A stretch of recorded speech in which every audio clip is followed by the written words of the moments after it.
Liquor scam వ్యవహారం రోజుకో కొత్త మలుపు తీసుకుంటుంది. ఇప్పటికే ఈ కేసులో అరెస్ట్ అయిన బీఆర్ఎస్ ఎమ్మెల్సీ కవితను సీబీఐ అదుపులోకి తీసుకుంది. ఈ క్రమంలోనే కవితను కస్టడీకి ఇవ్వాలని రౌజ్ అవెన్యూ కోర్టులో పిటిషన్ దాఖలు చేసింది. పిటిషన్ విచారించిన న్యాయస్థానం 3 రోజుల పాటు కవితను సీబీఐ కస్టడీకి ఇస్తూ తీర్పు ఇచ్చింది. ఈ ఊహించని ట్విస్టులతో ఈ వ్యవహారం హాట్ టాపిక్ గా మారుతుంది.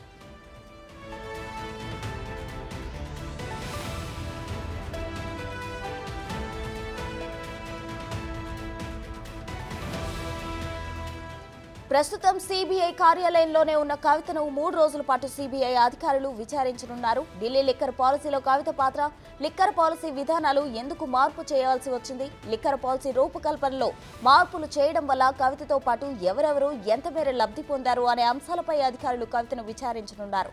లిక్కర్ జోన్లు కేటాయించడం వల్ల ప్రతిఫలంగా కోట్లలో కవిత ముడుపులు తీసుకున్నట్లు సీబీఐ అభియోగాలు చేస్తోంది.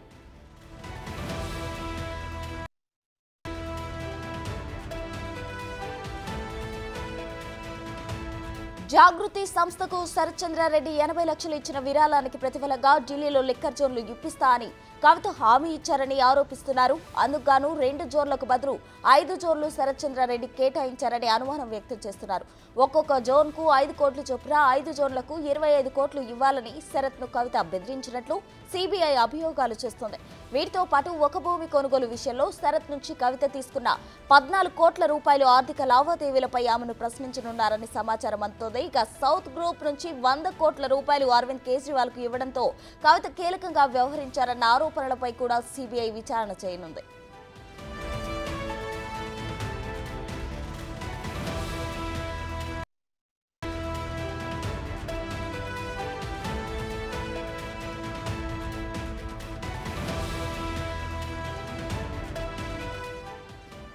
ఇక ఇదే అంశానికి సంబంధించి మరింత సమాచారం మా ప్రతినిధి శివ అందిస్తారు. శివ, చెప్పండి. ఇప్పటికే ఢిల్లీ లిక్కర్ స్కామ్ కేసు రోజుకో మలుపు తిరుగుతుంది, కొత్త విషయాలు బయటకు వస్తున్నాయి. దీనికి సంబంధించిన అప్డేట్స్ ఏంటి శివ?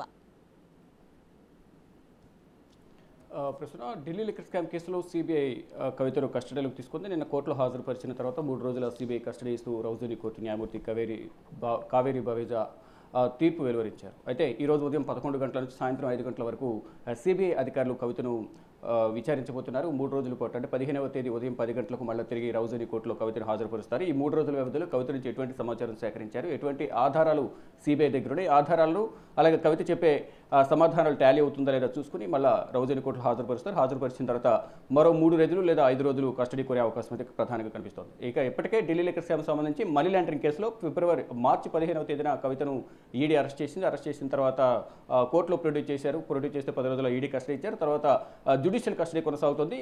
నిన్నటి వరకు తిహార్ జైల్లో ఉన్నారు. తిహార్ జైల్లో ఉన్న కవితను కోర్టు అనుమతితోనే సీబీఐ 6వ తేదీన విచారించింది. నిన్న 11వ తేదీన కవితను అరెస్ట్ చేసినట్లు ప్రకటించారు. నిన్న కోర్టులో ప్రొడ్యూస్ చేసిన తర్వాత వాదనలు ప్రతివాదనలు జరిగాయి. ఏదైతే కవితకు ఎగనెస్ట్గా ఎవరైతే సమాధానాలు చెప్పారో అంటే గతంలో అప్రూవర్గా మారిన వారు కవితతో ఉన్న వ్యాపార సంబంధాలు కానీ కవితకు ఎంత మేరకు ముడుపులు చెల్లించారు, ఢిల్లీ లిక్కర్ స్కామ్ సంబంధించి లిక్కర్ పాలసీలో జోన్లు కేటాయించినందుకు ఒక్కొక్కరి నుంచి కవిత ఎంత మొత్తంలో డబ్బులు డిమాండ్ చేశారు, ఇవ్వకపోవడంతో ఏ విధంగా బెదిరించారు అనేది కూడా వాంగ్మూలంలో తమకు అప్రూవర్గా మారే సందర్భంలో తమకు వాంగ్మూలం ఇచ్చారంటూ సీబీఐ వాదనలు వినిపించింది.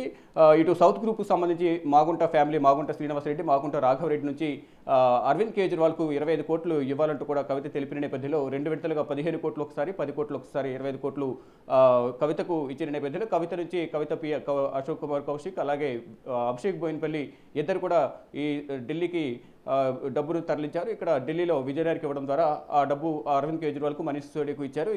ఆ డబ్బును 2022లో గోవాలో ఎన్నికల్లో వినియోగించారనేది సిబిఐ అభియోగాలను నమోదు చేస్తుంది. మరోవైపు ఇటు శరత్చంద్రారెడ్డి సౌత్ గ్రూప్ సంబంధించి కీలకంగా ఉన్న శరత్చంద్రారెడ్డి కూడా దీంట్లో అప్రూవర్గా మారిన నేపథ్యంలో అప్రూవర్గా మారే సందర్భంలో గత న్యాయమూర్తి ఎంకే నాగ్పాల్ ముందు 160 సిఆర్పిసి కింద 164 సిఆర్పిసి కింద వాంగ్మూలం ఇచ్చారు.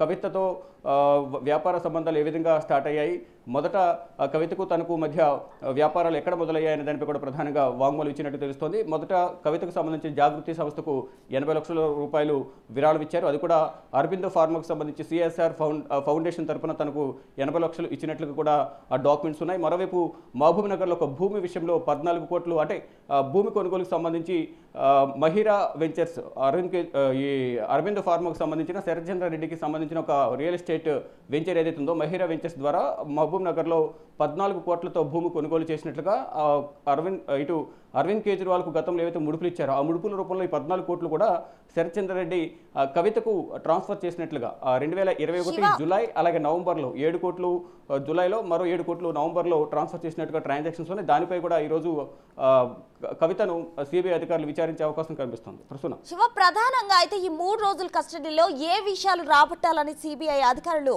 అంటే ఆలోచన చేస్తున్నారు? ఇంతకుముందు చెప్పినట్లుగా ఏదైతే శరత్చంద్రారెడ్డి ఇచ్చిన 80 లక్షలు, ఈ 14 కోట్లు, మరోవైపు గతంలో ఏదైతే ఆరోపణలు ఎదుర్కొంటారో 100 కోట్లకు సంబంధించి ముడుపులు చేతులు మారాయి.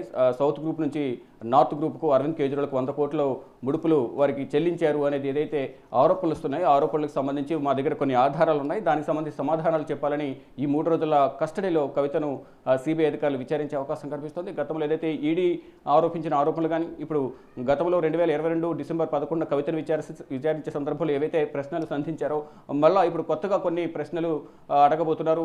కొన్ని ప్రతిసారి కూడా కొన్ని కొత్త ఆధారాలను కొత్త సాక్ష్యాలను సిబిఐ బయటపెడుతుంది. అంటే మొన్నటి వరకు కూడా ఈ శరత్చంద్ర రెడ్డికి సంబంధించి కేవలం ముడుపులు మాత్రం ఇచ్చారు, జోన్లు పొందారనేది మాత్రమే తెలుసు. కానీ ఇటు జాగృతి సంస్థకు 80 లక్షలు ఇవ్వడం కానీ, ఇటు మహబూబ్ నగర్లో ఒక భూమి కొనుగోలు విషయంలో బలవంతంగా శరత్చంద్ర రెడ్డి చేత కొనుగోలు చేయించి ఆ డబ్బును కవిత బ్యాంక్ అకౌంట్లకు ట్రాన్స్ఫర్ చేశారు. ఆ డబ్బు 2021లో జూలై నవంబర్లో 14 కోట్లు ట్రాన్స్ఫర్ చేశారనేది కొత్తగా అభియోగాలు నమోదు చేశారు. దానికి సంబంధించి కూడా ఈ 3 రోజుల కస్టడీలో కవితను సిబిఐ విచారించే అవకాశం కనిపిస్తుంది. అసలు ఢిల్లీ లిక్కర్ పాలసీలో రూపకల్పనలో అసలు కవిత పాత్ర ఏంటి, సౌత్ గ్రూప్ సంబంధించి కీలకంగా వ్యవహరించిన నేపథ్యంలో ఈ జోన్ల పంపకాలు కవిత చేయాల్సిన అవసరం ఏముంది?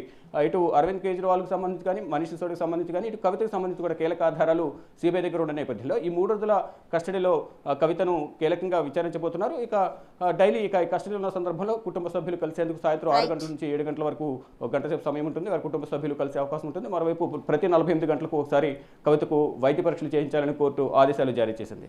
థాంక్యూ శివ.